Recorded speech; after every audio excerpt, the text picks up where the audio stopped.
Ketika satu malam terlarang berubah menjadi kebiasaan, Maya dan Aryan terperangkap dalam labirin cinta dan kebohongan. Sebuah garis dosa yang kian menjauh dari titik kembali, bahkan ketika waktu perlahan menghitung mundur menuju perpisahan yang tak pernah benar-benar terjadi. Mereka bilang, jarak adalah cara terbaik untuk melupakan. Tapi bagaimana jika jarak justru membuat rasa rindu semakin kuat? Chapter 6. Sayonara yang tidak pernah terjadi. Malam itu adalah malam terakhir mereka bersama. Lampu-lampu Jakarta berkelip di kejauhan dari jendela kamar hotel kecil di kawasan Kuningan. Maya duduk di tepi ranjang, menatap kopernya yang sudah terpacking rapi. Di sampingnya, Aryan berbaring dengan tangan menutupi wajah. Keduanya tahu bahwa besok semuanya akan berakhir. "Besok jam berapa penerbanganmu?" tanya Maya memecah keheningan yang berat. "Jam 9 pagi, Garuda Indonesia ke Narita," jawab Aryan tanpa membuka tangannya dari wajah. Suaranya terdengar serak. Maya mengangguk pelan, meskipun Aryan tidak bisa melihatnya. Dia menarik napas dalam-dalam, mencoba menahan air mata yang sudah berkumpul di pelupuk matanya. "Ini yang terbaik untuk kita berdua," kata Maya akhirnya, suaranya bergetar. Aryan menurunkan tangannya dan menatap Maya. Matanya merah, basah. "Aku tahu," ucapnya dengan nada yang penuh luka. "Tapi kenapa rasanya seperti ada yang sobek di dalam dada?" Maya tidak sanggup menjawab. Dia hanya menoleh, menatap wajah Aryan untuk terakhir kalinya. Wajah yang sudah dia hafal di luar kepala. Garis rahangnya, kerutan di sudut matanya ketika tersenyum. Cara alisnya terangkat saat dia penasaran. "Aryan," bisik Maya dengan suara yang hampir tidak terdengar. "Janjikan sesuatu padaku." "Apa?" "Janjikan bahwa kita tidak akan menghubungi lagi.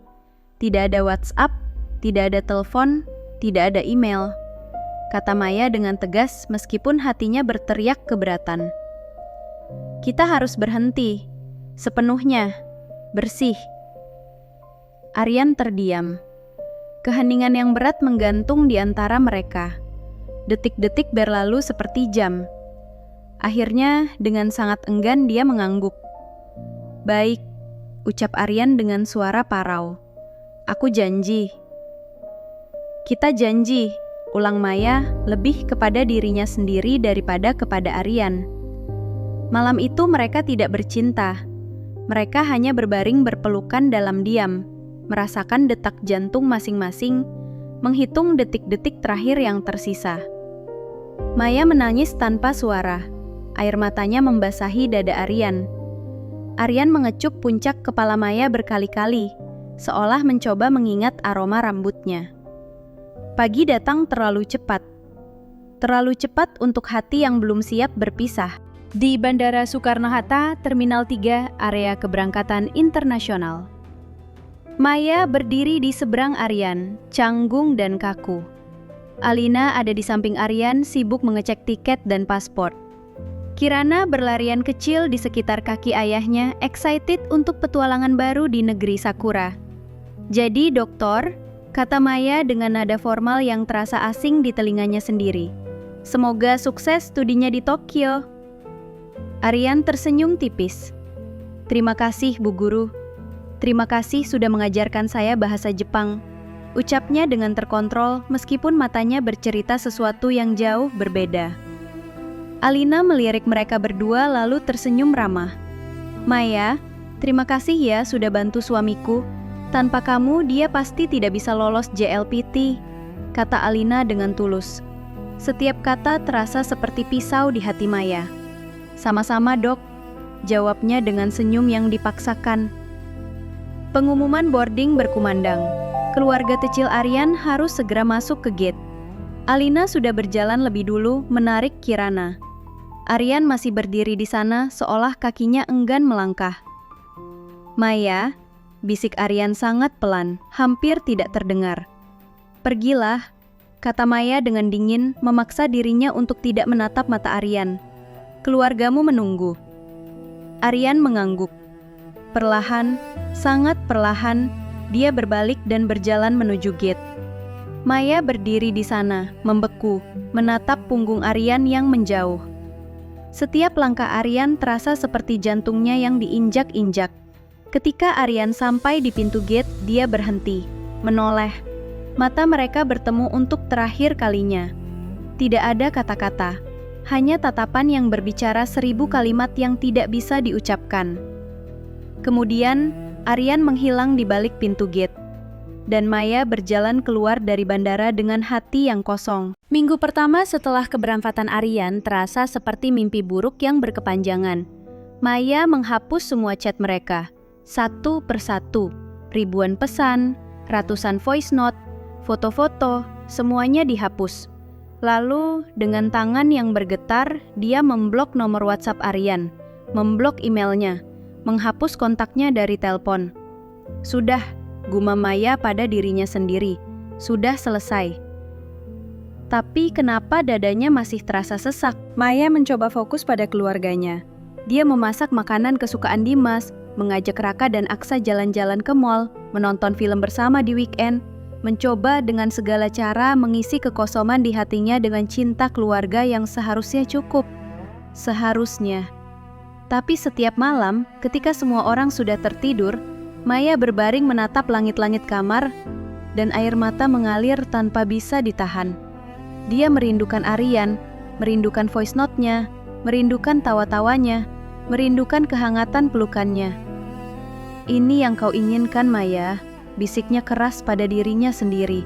Ini pilihanmu, jadi terima konsekuensinya. Sebulan berlalu, Maya mulai merasa sedikit lebih baik. Dadanya tidak lagi sesak setiap pagi. Dia tidak lagi refleks melecek HP menunggu pesan yang tidak akan pernah datang. Mungkin, pikirnya, dia memang bisa move on. Mungkin jarak memang cara terbaik untuk melupakan. Tapi takdir sepertinya punya rencana lain. Suatu malam, tiba-tiba ponsel Maya berdering. Nomor asing. Kode negara +81.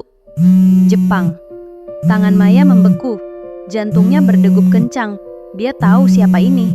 Dengan tangan bergetar, dia mengangkat telepon. "Halo?" bisik Maya. "Maya," suara Aryan terdengar dari seberang sana, penuh emosi. "Kenapa kamu memblok aku?" Maya menutup matanya, mencoba menahan amarah. Bukan kepada Aryan, tapi kepada dirinya sendiri yang jantungnya masih berdegup kencang mendengar suara itu. "Supaya memang kita berhenti," jawab Maya dengan tegas.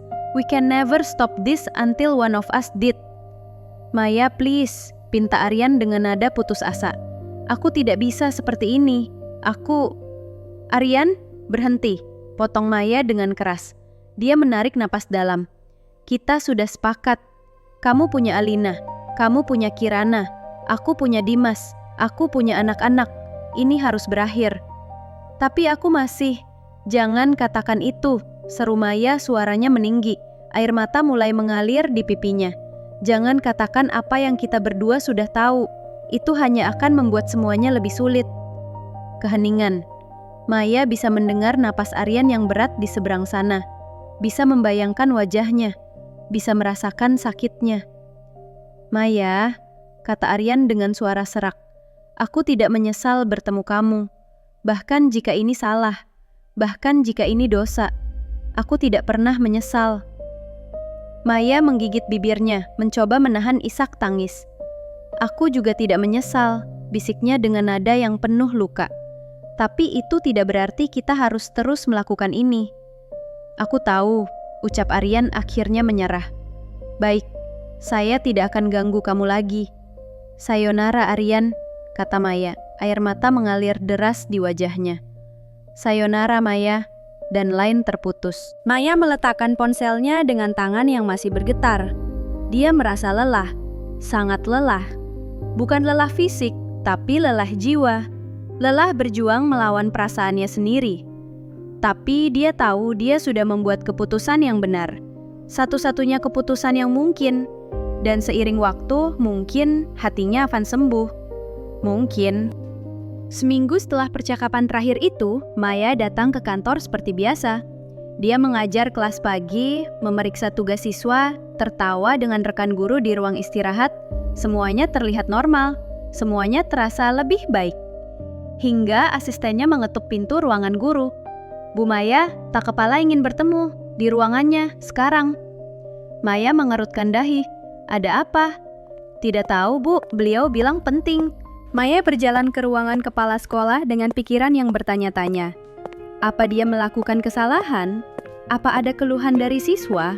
Apa... "Silakan masuk, Maya," kata Pak Kepala ketika Maya mengetuk pintu. Maya duduk di kursi hadapan meja besar. Pak Kepala membuka laptop lalu memutar layar agar Maya bisa melihat. "Maya, saya dapat email dari pusat. Ada penawaran untuk kamu." "Penawaran, Pak?" "Penawaran transfer ke cabang Tokyo," kata Pak Kepala dengan antusias. 6 bulan pertama bisa diperpanjang 2 tahun. Jika diperpanjang, keluarga bisa dibawa. Gaji dolar, full benefit, kesempatan emas. Maya membeku. Tokyo. Tokyo. Kota tempat Aryan berada. Seolah seluruh darah di tubuhnya menghilang. Suara Pak Kepala terdengar sangat jauh, seolah dari dalam terowongan. "Kualifikasi kamu sangat cocok. Bahasa Jepang native level. Pengalaman mengajar." Di dalam kepalanya hanya satu pertanyaan yang berputar-putar. Ya Allah, kenapa? Kenapa sekarang? Kenapa Tokyo? "Jadi bagaimana, Maya? Kamu tertarik?" Maya membuka mulutnya tapi tidak ada suara yang keluar. Otaknya berputar sangat cepat. Tokyo, Aryan, keluarga, karir, pilihan, konsekuensi. Saya perlu waktu untuk berpikir, Pak," katanya akhirnya dengan hati-hati. "Tentu, tapi tidak terlalu lama ya. Mereka butuh jawaban minggu depan." Maya berjalan keluar dari ruangan itu seperti zombie. Pikirannya kacau, hatinya berdebar, tangannya berkeringat. Tokyo, kota yang seharusnya menjadi jaraknya dari Aryan, malah menjadi jalan untuk kembali bertemu. Dan yang paling menakutkan, sebuah bagian kecil di hati Maya, bagian yang sudah dia coba bunuh selama berminggu-minggu berbisik, "Pergi. Pergi ke Tokyo." End of chapter 6. Kadang kita lari dari takdir, namun justru berlari ke arahnya. Tokyo bukan pelarian, Tokyo adalah ujian terbesar. Next, chapter 7. Tokyo, kota 1000 godaan.